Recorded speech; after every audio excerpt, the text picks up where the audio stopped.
The final twist in the gifting event, game optimization, a big problem at the moment, and champs of the future could be revealed. Yes, hello everybody, welcome back to the Marvel Contest of Champions news for Monday. Logan's chest hair, manicured or au naturel? Ooh. More on that story later. Yeah. I wouldn't be so sure about that. Also, before going anywhere, if you want to check out a channel that covers Marvel Realm of Champions, then go and check out Rich's Realm, which is my second channel. Link is in the description down below. Got content dropping at 10 AM GMT today, so should be out. Also on twitch.tv/RichTheMan live, I should be doing today Variant 6 100%ing. I think I've got like 3-4 more paths to do.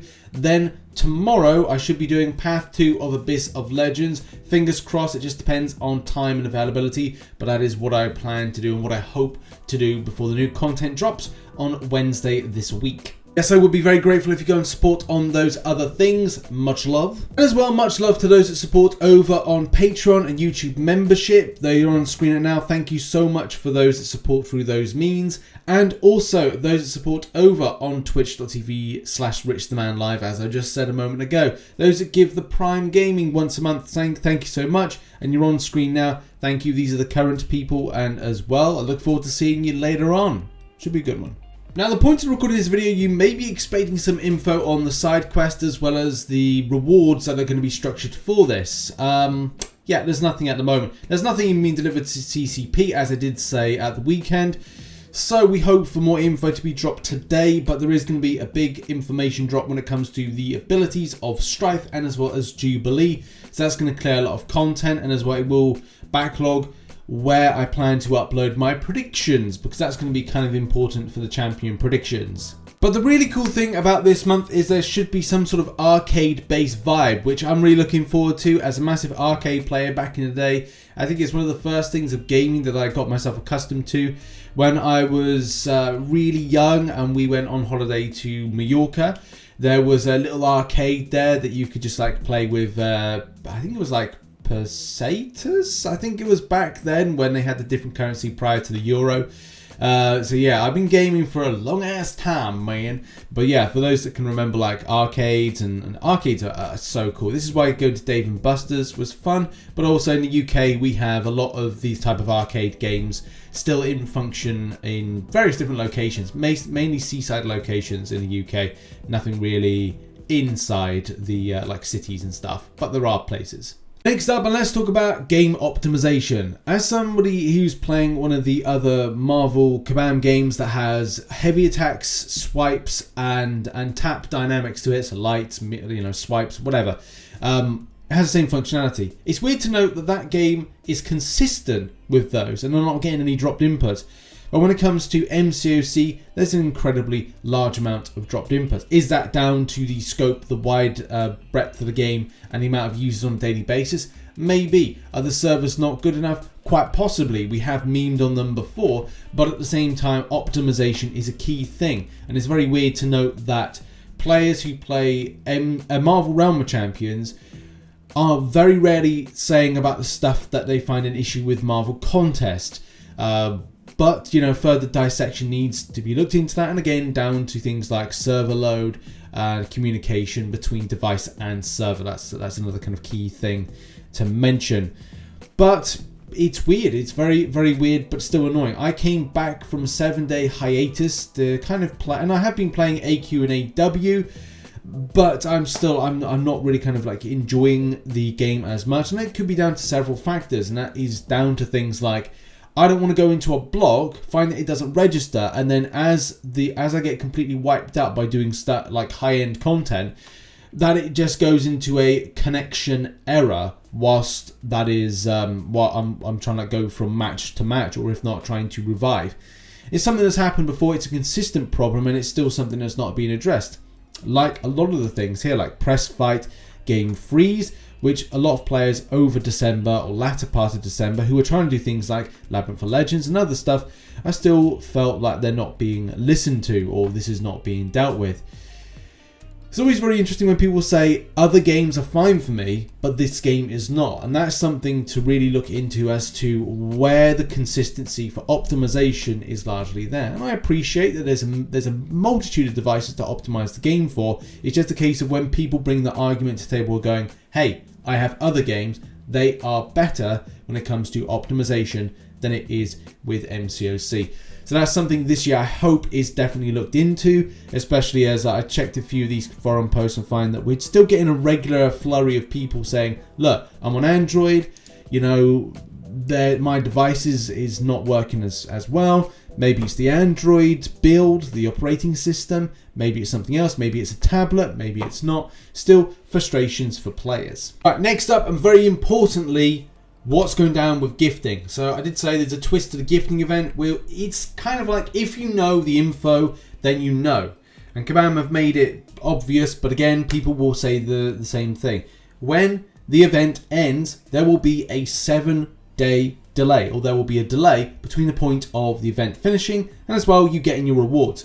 Why is this? In order to check that people are not doing things by unscrupulous means. You know, credit card fraud, you know, they haven't done things like bots, account loading, you know, those kind of things as well. Just to kind of give you that perspective. Kabam want to make this as fair as possible, even though there's been a lot of kind of scamming and whatnot. But that's something Kabam to address next year because, you know, damn well can't get it sorted this year. In any case, what is going down when it comes to leaving an alliance and staying with an alliance? Well, Kabam Mike, and shout out to Jim for asking. So imagine Jim, if you don't remember, we worked on the Iron Fist video, which was put out last month. That's the question of if an alliance member is with an alliance until the end of the gifting event but leaves or is kicked before the week delayed payout, will they get their rewards? And Kabam Mike's response is just like all alliance events, you have to stay in your alliance until payout. So if you're thinking about changing alliances because you want to do something else, go a different direction, or you want to step down because of whatever reason, then you do have to bear in mind that yes, indeed, you have got to stay for the payout period. So you've got to stay a week after the event ends. So that gives you a little bit of perspective there. So I don't want any of you saying, Rich, where's the rewards? Where's the payout rewards? Where's the gifting event rewards? When I've told you, you've got to wait a week. You know, next week. You're going to be really happy about what you get. Or you're going to be really disappointed that whatever you get when you open up a crystal will be something completely rubbish and you'll be cursing the amount of effort that you put into gifting event. It's how it works, people. It's how it works. This then moves us very swiftly on to new champions and the state of the battle round. This is what I've been looking forward to for a long time, and especially Kabam have put this really nice kind of flavour in the way that it's delivered, and it's definitely getting a lot better from a point of how you guess different champions. And yes, you might be wondering, Rich, don't you normally do a video associated with this? I do, but also I have decided to take a little bit of a break until tomorrow to release it. And the reason being that I knew that something was going to happen. Gabriel Fazera, first of all, kind of came out and started like disputing a lot of stuff. Even saying, I think he was joking, he was saying that the Asgardian character is Throg.